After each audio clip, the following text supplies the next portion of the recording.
So mga boss, ano, ito, isi-share ko sa inyo mga boss, ano, kung paano mo magpuksa ng mga daga sa ating bahay ng mga boss. Ito mga boss ay tinatawag mga boss na zinc phosphide. Ayan. Mabibili ito mga boss sa mga gravit, sa mga nagtitinda ng mga pagkain ng manok. Mga boss, ano ang gagawin mga boss, ano, ito mga boss ay lalagay tayo mga boss ng bigas dito sa ano. Ayan, dito, lalagay tayo. So mga boss, ano, maglalagay tayo ng bigas sa plastic.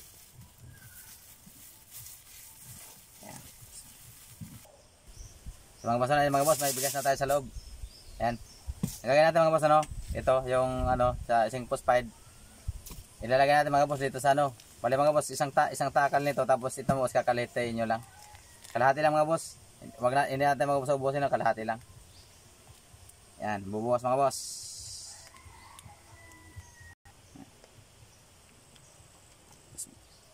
Tapos mga boss, ano, isik. Yan.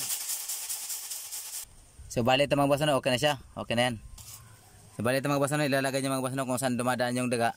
Ilalagay nyo ito mga boss, kung saan mga boss yung daga ay pumupunta para makain nila mga boss, ano, sa mga tabi ng bahay nyo. Kaya sa inyong palayan mga boss, ito mga boss ay the best. Zinc phosphide mga boss. Ayan. So okay na lang. Ngayon lang mga boss, ano. Thank you.